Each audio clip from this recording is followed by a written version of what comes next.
Assalamualaikum warahmatullahi wabarakatuh.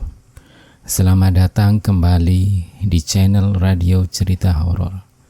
Sebelum melanjutkan ke cerita horor hari ini, ada baiknya Anda support channel ini dengan subscribe, like, dan komen agar senantiasa bisa menghadirkan cerita-cerita horor setiap harinya. Seperti apa cerita horor kali ini?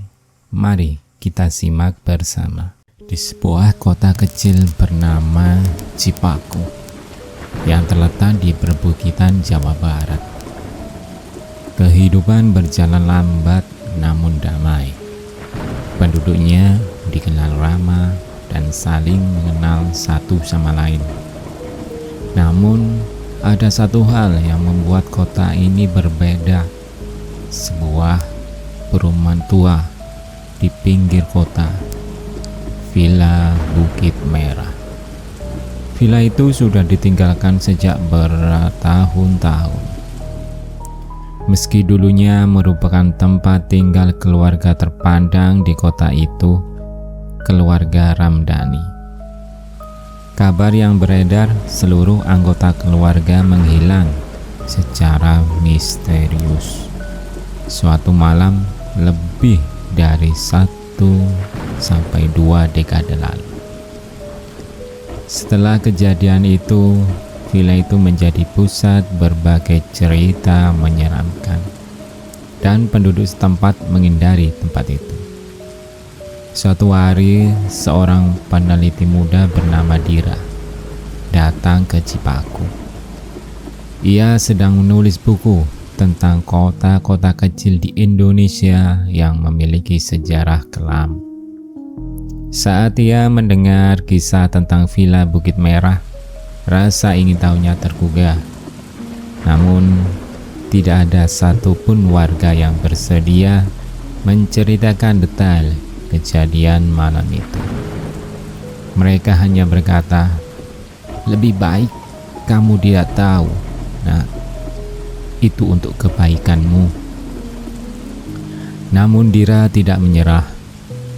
Ia mendekati seorang penjaga warung kopi tua, Pak Samsul, yang dikenal suka bercerita. Awalnya Pak Samsul enggan berbicara, tapi setelah Dira membelikannya beberapa cangkir kopi dan rokok kretek, pria itu mulai membuka mulut. "Semua itu dimulai karena keserakahan," ujar Pak Samsul dengan nada berat. "Keluarga Ramdhani terlalu ambisius. Mereka selalu ingin lebih, bahkan ketika mereka sudah punya segalanya." Ketika Dira menanyakan lebih lanjut, Pak Samsul hanya menggeleng dan berkata, "Kamu harus lihat sendiri kalau mau tahu kebenarannya, tapi jangan bilang saya yang menyuruhmu." Malam itu, Dira memutuskan untuk pergi ke Villa Bukit Merah sendirian. Malam itu, udara di Cipaku terasa dingin, meskipun langit cerah tanpa awan. Dira dengan senter di tangan dan ransel berisi perlengkapan sederhana berjalan menuju Villa Bukit Merah. Jalan setapak menuju villa dipenuhi ilalang tinggi, menandakan tempat itu telah lama ditinggalkan. Sesekali suara jangkrik berhenti tiba-tiba, seolah memberi peringatan kepada siapapun yang lewat. Saat Dira tiba di depan gerbang villa, ia berhenti sejenak untuk mengamati. Gerbang besi tua itu sudah berkarat dan tertutup oleh tanaman merambat. Namun anehnya, pintu gerbang itu sedikit terbuka. Sepertinya ada yang pernah masuk ke sini, pikirnya. Dengan hati-hati ia mendorong gerbang itu. Suara dericitannya mengerikan, membuat bulu kuduknya berdiri. Halaman villa itu dipenuhi puing-puing, Bangunan utama berdiri megah namun tampak menakutkan dalam kondisi yang rusak dan tertutup lumut. Jendela-jendelanya pecah dan pintu kayu utamanya terlihat seperti baru saja didorong terbuka. Dira melangkah masuk ke dalam. Aroma apek dan debu langsung memenuhi hidungnya. Ia menyerotkan senter ke seliling ruangan. Lantai kayunya sudah mulai lapuk dan perabotan di dalamnya masih tertinggal. Namun dalam keadaan rusak. Ada perasaan aneh yang menyelimuti tempat itu.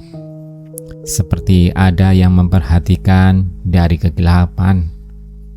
Ia menemukan sebuah ruang keluarga dengan sofa besar dan rak buku yang hampir roboh. Di atas meja terdapat bingkai foto keluarga yang retak. Foto itu menampilkan seorang pria paruh baya, seorang wanita muda, dan 2 anak kecil. Mungkin ini keluarga Ramdhani, gumamnya. Tiba-tiba Dira mendengar suara berderit pelan dari lantai atas. Ia berhenti, mendengarkan dengan seksama. Suara itu terdengar seperti langkah kaki, meskipun ia yakin tidak ada orang lain di villa itu. Rasa penasaran mengalahkan rasa takutnya. Dengan hati-hati, ia menaiki tangga tua yang berderak di setiap langkah.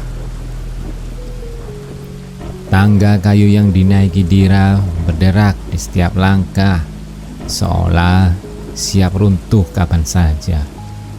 Jantungnya berdegup kencang, tetapi ia terus maju, mengikuti suara langkah misterius yang tadi didengarnya.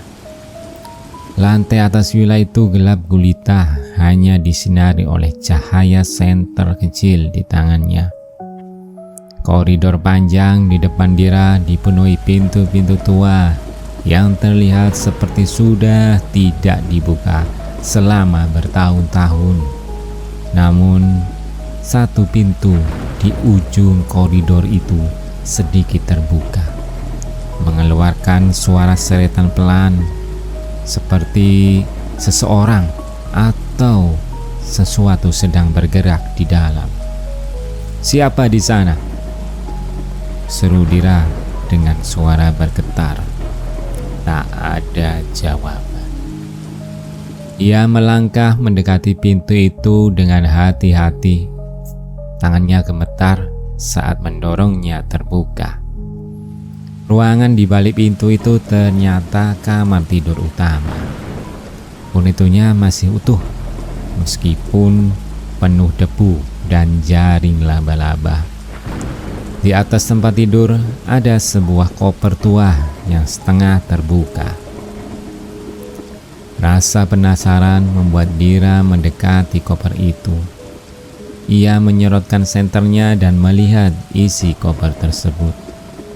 Di dalamnya ada tumpukan uang kertas lama dan beberapa perhiasan emas. Namun yang paling menarik perhatian adalah sebuah buku, catatan kecil berwarna coklat. Dira mengambil buku itu dan membukanya. Tulisan tangan di dalamnya terlihat tergesa-gesa, penuh coretan dan tinta yang sudah mulai memudar. Beberapa kalimat membuat bulu kuduknya berdiri. "Hidup kami berubah setelah kesepakatan itu. Tapi aku tahu ada harga yang harus dibayar. Mereka datang setiap malam, mengambil apa yang mereka mau. Aku tidak bisa lagi melindungi keluarga aku." Belum sempat Dira membaca lebih lanjut, ia mendengar suara langkah kaki di belakangnya. Ia langsung berbalik, menyorotkan senternya ke arah pintu. Namun, tidak ada siapapun di sana.